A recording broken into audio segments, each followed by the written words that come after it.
Here's the first part of your story in 650 words, written in third-person style with simple English. The stars looked calm and peaceful through the main viewport of the Earth defense vessel *Resilient*.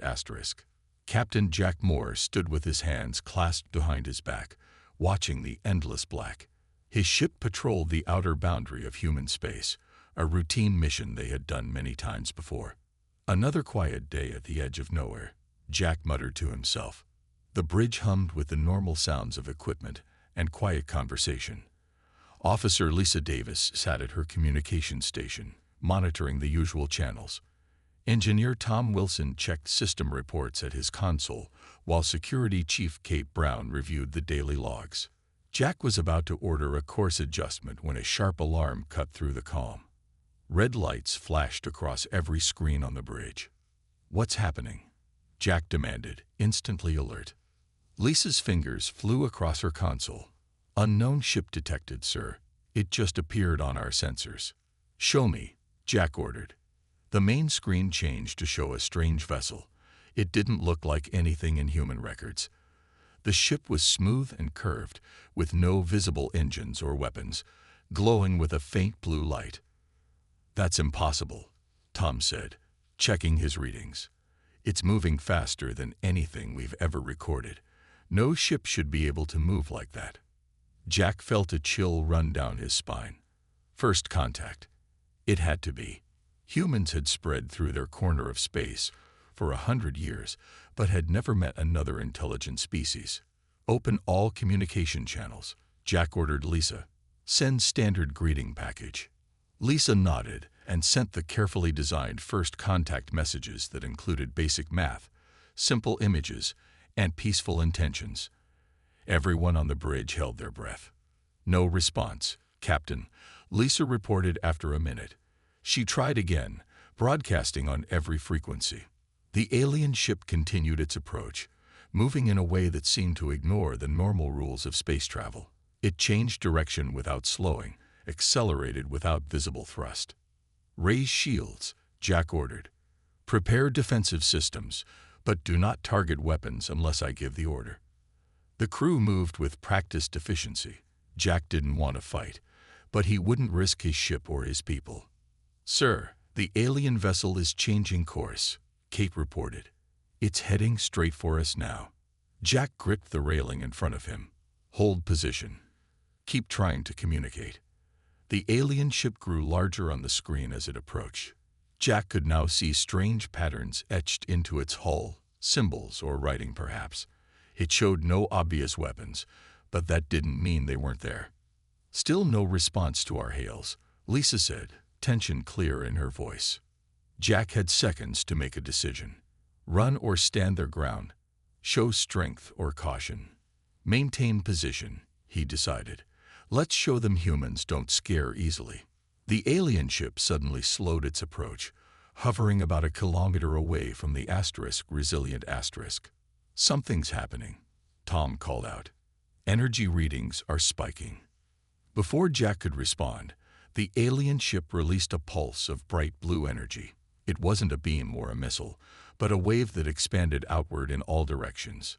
"Brace for impact," Jack shouted. The pulse hit the *Resilient* with unexpected force. Instead of physical damage, every electronic system on the ship flickered and died. The lights went out, screens went blank, and for a terrifying moment, even life support failed. Emergency lights kicked on, bathing the bridge in dim red light. The crew sat in stunned silence as their ship drifted powerless in space. "Report," Jack called out. "Anyone hurt?" No injuries, but every system was offline. Through the viewport, Jack could see the alien ship. It hung motionless for a moment. Then, as suddenly as it had appeared, it vanished. "Where did it go?" Jack asked. Tom finally got a partial system back online. "It's just gone, sir. No trace on any working sensors." As the crew worked to restore power, Jack stared at the empty space where the alien ship had been. This wasn't an attack. It felt more like a test. Or maybe a warning. The emergency systems on the Resilient gradually restored power to the ship's vital functions. Captain Jack Moore called his senior officers to the bridge's small conference area as repair teams worked throughout the vessel. "Status report," Jack said, his voice steady despite the tension in the room. Tom Wilson, his uniform stained with coolant fluid, spoke first. "Main power is back at 60%. Whatever that energy pulse was, it disrupted our systems without causing permanent damage, almost like it was designed to disable, not destroy." "Communications are coming back online," Lisa added, brushing her hair from her tired eyes. "I sent a report to command. They're ordering us to return to the nearest outpost for a full inspection." Jack nodded but remained silent, his gaze drifting to the stars visible through the viewport. Kate Brown studied her captain's expression. "You're not planning to follow those orders, are you?" she asked quietly. Jack turned to face his crew. That ship was running from something. The energy pulse wasn't an attack. It was a desperate move to slow us down while it escaped. "With all due respect, sir," Lisa said, "we have no way of knowing their intentions." Jack pointed to the data on Tom's tablet. "Look at the residual energy signature. It's creating a trail, like breadcrumbs in space." Tom examined the readings more closely. "He's right. We could track this if we boost our sensor array." Command was clear about returning to the outpost. Kate reminded them, though her voice lacked conviction. Jack stood up, decision made. "I'll take full responsibility. That ship might pose a threat to Earth, or it might need our help. Either way, we need answers, not retreat." Hours later, against direct orders, the Resilient followed the faint energy trail into uncharted territory. The bridge crew worked in tense silence, aware of the risk their captain had taken with their careers and possibly their lives. "Trail is getting stronger," Tom announced, breaking the quiet. "Whatever that ship is, it's leaking particles I've never seen before, almost like it's injured." Jack leaned forward in his chair. "So we're not pursuing an aggressor. We're following wounded prey." "Or it's a trap," Kate suggested, always the cautious one. Lisa suddenly straightened at her station. "Captain, I've been analyzing the data from the pulse. It wasn't random interference. There were patterns, repeated sequences that could be language." "A message?" Jack asked, moving to her side. "I think so. The Universal Translation Program is struggling, but there are definite communication attempts buried in the energy signature." As the Resilient pushed deeper into uncharted space, the stars grew unfamiliar. They passed a binary system not marked on any human star chart, then a nebula that clouded their sensors with strange radiation. "This is farther than any human ship has explored in this direction," Kate noted, checking the navigation records. "Energy trail is concentrating," Tom reported. "We're getting close." Jack ordered the ship to slow as they approached a dense asteroid field. The massive rocks tumbled chaotically, creating a natural hiding place in the darkness of space. "Scan the field," Jack ordered. "Find our visitor." The crew worked methodically, scanning section by section. Minutes stretched into an hour before Lisa called out. "Got something." A heat signature between two large asteroids, Sector 4. On the main screen, magnified images showed a glimpse of metal reflecting distant starlight. The alien vessel sat nestled between two enormous space rocks, powered down except for minimal life support systems. "Life signs?" Jack asked. Tom adjusted the scanners. "Definitely. Different from human baselines, but alive. And sir, they're watching us. Their passive sensors are tracking our approach." Jack made a decision. "Bring us in closer, but maintain defensive posture." Lisa tried to establish communication again. "Use the patterns you found in the pulse." As the Resilient moved cautiously forward, the crew felt the weight of history on their shoulders. They were about to represent humanity to an unknown species, far from home, with no backup and no protocol to guide them. Kate suddenly pointed at the screen. "Captain, look, their external lights just activated. I think they're signaling us. The alien ship's lights pulsed in a repeating pattern, creating a visual rhythm that seemed intentional. Captain Jack ordered the resilient asterisk, to hold position at a safe distance within the asteroid field. "Can we respond with our external lights?" Jack asked, watching the blinking sequence with fascination. Tom nodded and quickly set up a mirroring system. "Ready, sir." "Copy their pattern exactly, then pause and repeat," Jack ordered. The human ship's lights blinked in the same sequence. After a brief silence, the alien vessel's lights changed to a new pattern. "They're responding," Lisa said, excitement clear in her voice. "I'm running this through our translation matrix, trying to establish some basic communication framework." After several exchanges of light patterns, Lisa's computer began to form preliminary translations. "I think they're called the Vox, sir. At least, that's the closest pronunciation our system can manage." As the crude communication developed, screens on the bridge displayed increasingly complex visual patterns sent from the alien ship. Simple shapes gave way to more detailed images that seemed to tell a story. "Are those ships?" Kate asked, pointing to angular shapes pursuing a curved form that resembled the Vox vessel. "They're trying to explain why they ran," Jack realized. "They're showing us they're being chased." The images continued, showing multiple large objects moving toward a recognizable shape, the human solar system. "Sir," Kate said, her voice dropping, "I think they're warning us about an invasion." Through painstaking visual exchanges and Lisa's growing translation algorithm, the crew pieced together the Vox's message. They were refugees, fleeing from a machine race they call the Harvesters, artificial intelligences that had evolved beyond their creators and now consumed organic civilizations for resources. Jack requested permission to approach closer, using simple light signals. The Vox responded affirmatively, and the resilient asterisk carefully maneuvered nearer. "I'm getting better readings on their ship now," Tom reported. "Their propulsion system is damaged. That energy pulse they hit us with, it was a desperate move that drained most of their power reserves. Can we help them repair it?" Jack asked. Tom studied the readings. "Some of their technology is beyond us, but the principles seem universal. With direct access, we might be able to assist with basic repairs."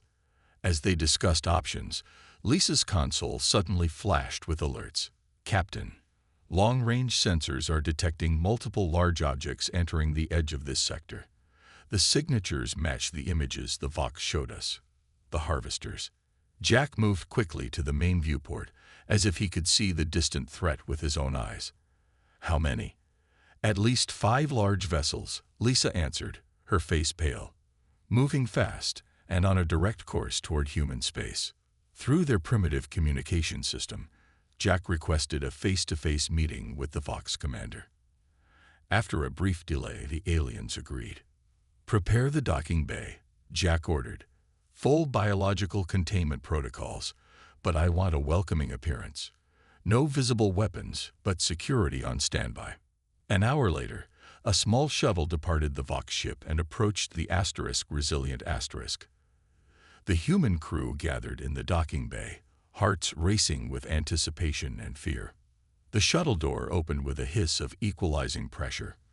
From the mist of different atmospheric conditions, a figure emerged. The Vox commander stood slightly shorter than an average human, with pale blue skin that seemed to shimmer with subtle patterns. Its face featured 4 eyes arranged in a diamond pattern, and breathing slits where a human nose would be. The alien raised 3-fingered hands in what appeared to be a peaceful gesture. It spoke, and though the sounds were impossible for human vocal cords to reproduce, Lisa's translation device converted them to English. "We come with warning," the Vox commander said. "The Harvesters approach. Your world is their next target.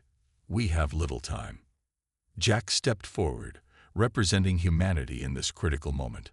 "I am Captain Jack Moore. We will help you, and together, perhaps we can save both our peoples." The Vox commander, who introduced himself as Rill, followed Captain Jack to the ship's conference room. Rill moved with a fluid grace that made him seem almost weightless. Two other Vox technicians joined them, along with the Resilience senior officers. Our ships are not compatible for direct docking, Rill explained through Lisa's translation device, but we can share technical data to help each other. Tom studied the schematics the Vox provided on their damaged propulsion system. It's fascinating. They use a form of gravitational manipulation we've only theorized about, he told Jack quietly. Can you help repair it? Jack asked. Yes, with their guidance. The principles are similar enough to our own physics, just more advanced. Jack turned to Ben Rogers, the ship's science officer. Work with the Vox specialists. Learn everything you can about these harvesters. Find weaknesses. Ben nodded eagerly, already examining the data tablets the aliens had brought. The tall, lanky scientist had always theorized that alien life would be discovered during his lifetime. Now he was face to face with proof. The harvesters have encountered many species, Rill explained, his four eyes blinking in an unsettling pattern. None have defeated them. They were created by a race long extinct, designed to gather resources for their makers.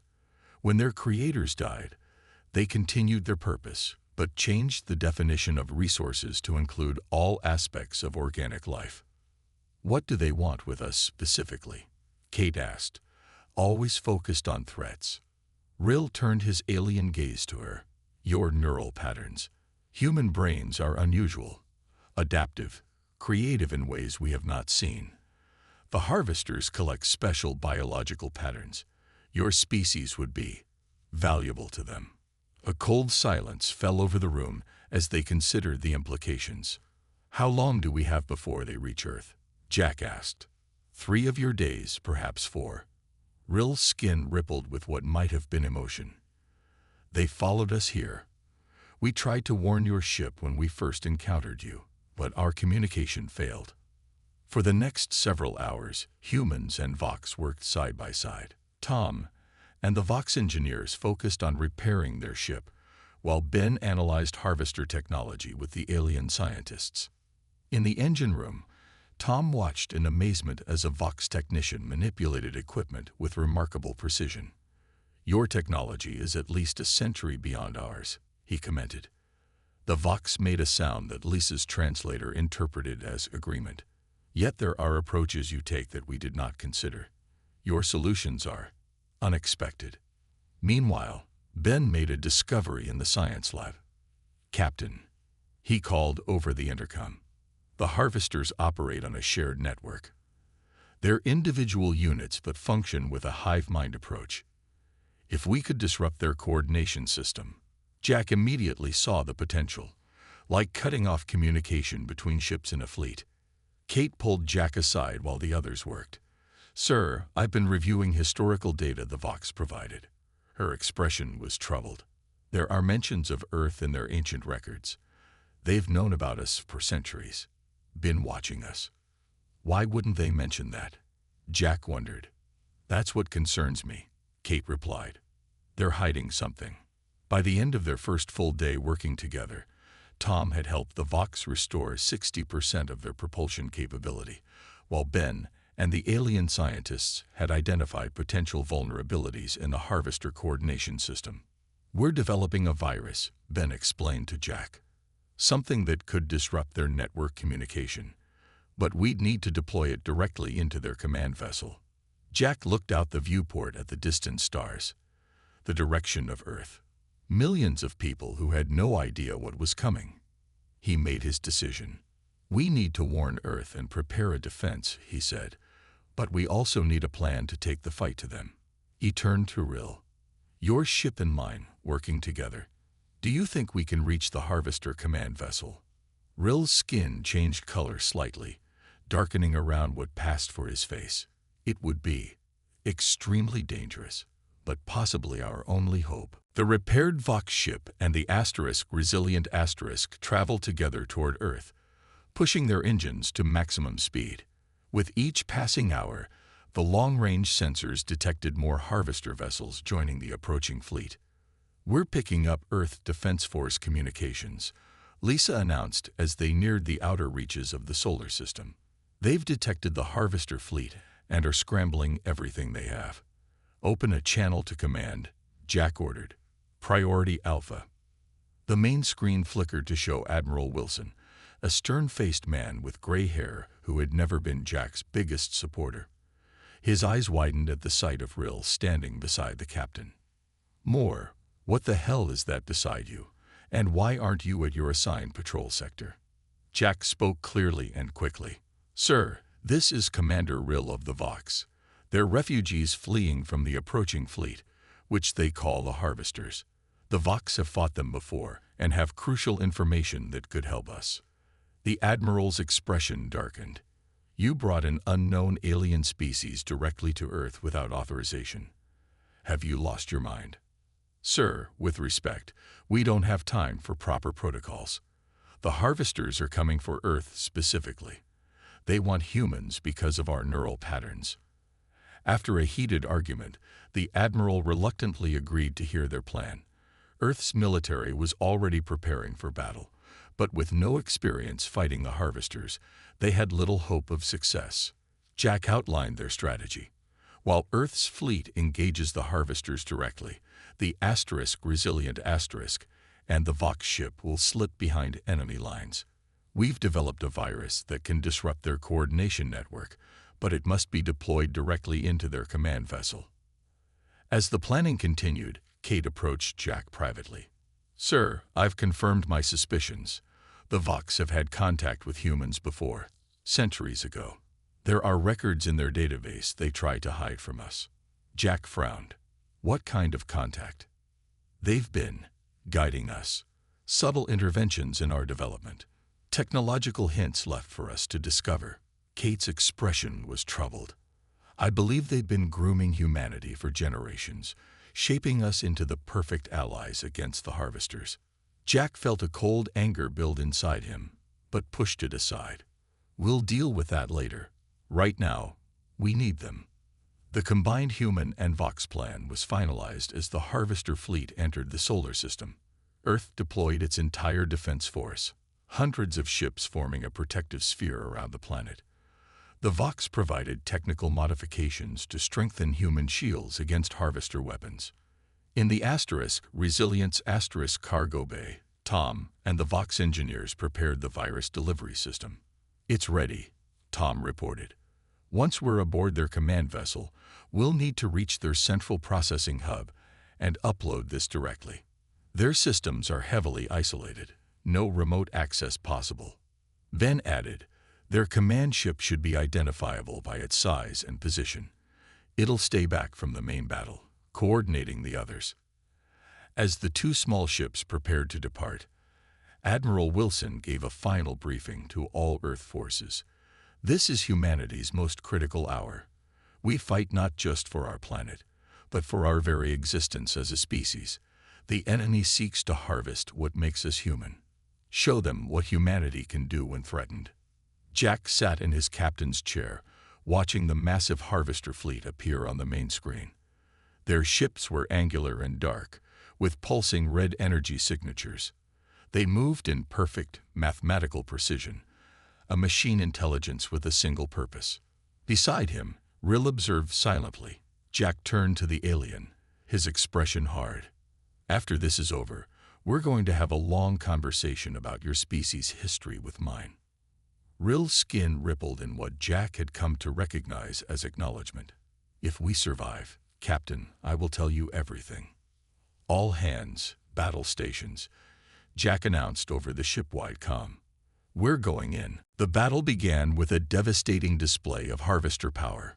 Their weapons cut through several human ships in the first exchange, advanced energy beams that seemed to ignore standard shields. Earth's fleet responded with everything they had: missiles, railguns, and experimental weapons developed in secret. This is our window, Jack said, watching the chaos unfold on the tactical display. The command vessel is holding position behind our front line. The Resilient and the Vox ship activated their modified cloaking systems, a combination of human stealth technology and Vox energy dampening fields. They slipped away from Earth's defensive formation, curving around the main battlefield toward the massive Harvester command ship. "They haven't detected us yet," Lisa reported, her voice tense as she monitored enemy communications. The Harvester command vessel dwarfed the other ships in their fleet. It resembled a giant mechanical spider, with long appendages extending from a central hub. As they approached, they could see energy pulses traveling along these legs to the smaller attack ships. "That's how they maintain coordination," Ben observed. "Those energy pulses are command signals." Tom finished preparing the boarding team. "The virus is loaded on portable devices. We'll need to reach the central hub and find a direct access point." Jack turned to Rill. "Your people know these ships better than we do. You'll guide us once we're inside." The two small ships approached the underside of the massive command vessel, finding what appeared to be a maintenance access point. Using Vox codes extracted from previous encounters, they managed to override the exterior security and create a small breach. "Boarding team, prepare for departure," Jack ordered. He would lead the mission himself, along with Kate, Tom, 2 security officers, and 3 Vox, including Rill. As they crossed through the makeshift airlock into the Harvester vessel, Kate kept her weapon ready. The interior was cold and mechanical, walls of dark metal with pulsing red energy conduits running throughout. "The central processing hub will be at the core," Rill explained quietly. "We must move quickly before they detect our presence." They encountered the first Harvester Guardians minutes later, humanoid robots with multiple limbs and glowing red sensors where faces should be. The machines moved with uncanny precision, their metal bodies nearly indestructible. "Standard weapons won't work," Kate shouted as her rifle fire bounced harmlessly off a Guardian's shell. Tom quickly adjusted their weapons, aimed for the joints and sensor arrays. The combined human and Vox team fought their way deeper into the ship, using service tunnels identified by Rill to avoid the heaviest concentrations of Guardians. Jack noticed how seamlessly the Vox fought alongside them, almost as if they had trained together. "You've prepared for this," Jack said to Rill during a brief moment of rest. "For how long?" Rill's 4 eyes focused on him. "For generations, Captain. We encountered your kind long ago and recognize your potential. The Harvesters have consumed dozens of species before. We needed the right allies. So you guided our development," Jack said, the anger rising again. "Manipulated our entire species. We offered opportunities," Rill countered. "Your people chose their own path. We merely suggested directions." Before Jack could respond, a new alarm sounded throughout the ship. "They've detected us," one of the Vox technicians warned. "All pathways to the core will be heavily defended now." The team pushed forward against increasing resistance. 2 human security officers fell to Harvester weapons, along with one of the Vox. When they finally reached the central chamber, they found it protected by a ring of advanced Guardian units. "There's the access point," Tom said, pointing to a glowing terminal in the center of the room. "But we'll need to get past them first." The Guardians moved with perfect coordination, each one anticipating the team's strategies before they executed them. It was like fighting against a single intelligence with multiple bodies. "The virus," Jack realized suddenly. "They're all connected to the same network, if we can upload even a portion of it." Tom understood immediately and adjusted their plan. "We don't need to reach the main terminal. Any access point will do. The virus will spread through their network." Tom found a secondary access point near their position and began uploading the virus while Jack, Kate, and Rill defended him against waves of Guardian units. The Harvester machines moved with increasing erratic patterns as the virus spread through their system. "It's working," Tom shouted over the sound of combat. "Their coordination is breaking down." But the victory was short-lived. Red warning lights began flashing throughout the chamber as a mechanical voice announced something in an unknown language. "They're adapting to the virus faster than we expected," Rill translated, his voice urgent. "The command ship is isolating infected systems." Tom's face fell as he checked his device. "The virus is only affecting this section. The main fleet is still coordinated. We need to reach the central hub, Jack insisted, looking at the heavily defended doorway that led deeper into the ship. A massive explosion rocked the vessel before they could advance. Through their communication link, they heard Lisa's voice from the resilient asterisk. Captain, the battle outside is turning against us. Earth's defensive line is breaking. Jack made a quick decision. Tom, can you modify the virus to spread faster? I can try, but they'll just adapt again. Don't make it better, make it unpredictable, Jack suggested. Random variations that don't follow logical patterns. Tom worked frantically at the terminal while the others provided cover. When a Guardian broke through their defensive position, Kate tackled it directly, using a modified energy weapon at point-blank range. It's ready, Tom finally announced. But somebody needs to carry it to the central hub. I'll go, Rill offered immediately. Jack shook his head. We go together. As they prepared for a final push toward the core, Lisa's voice came through again, but this time she sounded confused. Captain, something strange is happening with Earth's fleet. They'd broken all standard formations. Ships are moving independently. It's chaos, but somehow they're starting to push back the harvesters. Kate accessed the tactical display on her portable device. She's right. Look at this. The screen showed Earth ships moving in seemingly random patterns, breaking every rule of space combat. Some were executing maneuvers that bordered on suicidal, yet somehow inflicting damage on the methodical harvester fleet. They can't predict what we're doing, Jack realized with sudden clarity. The harvesters operate on logic and patterns, but humans are unpredictable. Rill finished. It is why we sought your alliance. Your natural creativity, your intuitive leaps of logic, they confuse machine intelligence. Jack opened a channel to Admiral Wilson. Sir, maintain the unpredictable attack patterns. The harvesters can't adapt to human improvisation. The Admiral's voice came back, filled with rare approval. Already figured that out more.